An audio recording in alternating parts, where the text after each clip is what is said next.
আমরা প্রশ্ন তুলছি তাসকিন কিভাবে ঘুমিয়ে গেলেন, কিন্তু প্রশ্ন তো এটা হওয়া উচিত একজন মানুষ ঘুমাতে পারেই, ইটস ভেরি নর্মাল।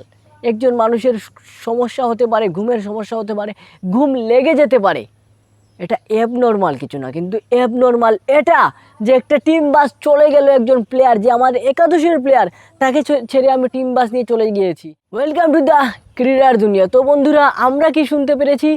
বাংলাদেশ বনাম ভারতের বিপক্ষে পুরো বাংলাদেশের দর্শক, পুরো বাংলাদেশের জনগণ, পুরো বাংলাদেশের সাপোর্টার শকড হয়ে গিয়েছিল। আর শকড হয়ে যাওয়ার অন্যতম কারণ হচ্ছে, আমরা দেখেছিলাম ওইখানে আমরা মাত্র একজন পেসার মিস্টার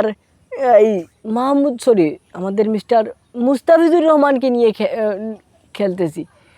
আর আমরা কোনো পেসারই নেই। আমরা খেলেছি তাসকিনকে নিয়ে, আমরা খেলি নাই বন্ধুরা।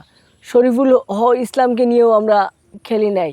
আমরা খেলেছি শুধুমাত্র মুস্তাফিজুর রহমানকে নিয়ে, সাথে ছিলেন জাকির আলী অনিক এবং রিশাদ হুসাইন, সাকিব আল হাসান, মাহমুদুল্লাহ রিয়াদ, শেখ মেহেদি, এদেরকে নিয়ে খেলেছিলাম। এবং আমরা পুরোপুরি অবাক হয়ে গিয়েছিলাম। পুরো দেশটা অবাক হয়ে গিয়েছিল, পুরো দেশের সাপোর্টাররা অবাক হয়ে গিয়েছিল। আর এরপর বন্ধুরা, সবার মনে কিন্তু একটা প্রশ্ন ছিল যে তাসকিন আহমেদ কেন খেলেন নাই, শরীফুল ইসলাম কেন খেলেন নাই। এখন আমরা যেটা আনসার পেয়েছি, যেটা আমরা শুনতে পেরেছি, এটা আরও শকড করে দিয়েছে বাংলাদেশের ক্রিকেটকে। আরও বাংলাদেশের ক্রিকেটের দিকে প্রশ্ন ছুঁড়ে মারতেছে। আমরা কোন ধরনের ক্রিকেট খেলতেছি? এটা কি আমাদের প্রফেশনালিজম? ভাই, একটা বান্দা হোটেল রুমে আছে, আমি তাসকিন আহমেদের কথাই বলতেছি। একটা বান্দা হোটেল রুমে আছে, তাকে আপনি ফোন দিয়ে রিচ করতে পারতেছেন না ওনাকে, আপনি কাউকে পাঠাচ্ছেন না ওনার রুমে, যে আসলে বিষয়টা কি।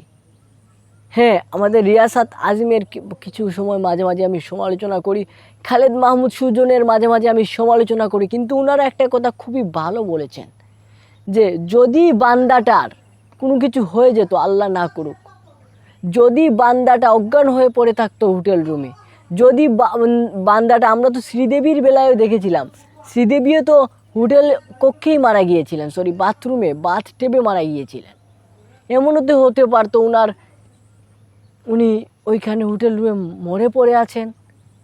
আমাদের টিম ম্যানেজমেন্টের কি একবারও উচিত ছিল না একজন কাউকে, ইন্ডিভিজুয়াল কাউকে বা টিম ম্যানেজমেন্টের সংশ্লিষ্ট কাউকে ওই হোটেল রুমে পাঠানো এবং সেখানে সরেজমিনে গিয়ে দেখা যে আসলে তাসকিন আহমেদ কী করতেছেন, তাসকিন আহমেদ আদৌ কি ঘুমিয়ে আছেন নাকি উনি কোনো সমস্যায় পড়েছেন?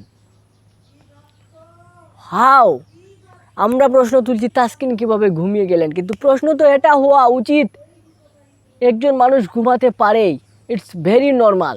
একজন মানুষের সমস্যা হতে পারে, ঘুমের সমস্যা হতে পারে, ঘুম লেগে যেতে পারে, এটা অ্যাবনর্মাল কিছু না। কিন্তু অ্যাবনর্মাল এটা যে একটা টিম বাস চলে গেল, একজন প্লেয়ার যে আমাদের একাদশের প্লেয়ার, তাকে ছেড়ে আমি টিম বাস নিয়ে চলে গিয়েছি। হ্যাঁ, মানতেছি আপনার টাইম মতো পৌঁছাতে হবে, টিম বাস নিয়ে আপনি চলে যাচ্ছেন, কিন্তু একজন দুইজনকে তো গিয়ে আপনি টিম বাস ছাড়ার আগে 15-20 মিনিট আগে তো টিম টিম ম্যানেজমেন্টের সবাই এসে তারপর সবার দেখাশোনা করে তারপর তো বাসটা ছাড়ে। এর মধ্যে কি উচিত ছিল না? অবশ্যই কমেন্টে জানিয়ে দিবেন। দেখা হচ্ছে নেক্সট ভিডিওতে। আজকের মতো বিদায়, ভালো থাকবেন। আসসালামু আলাইকুম।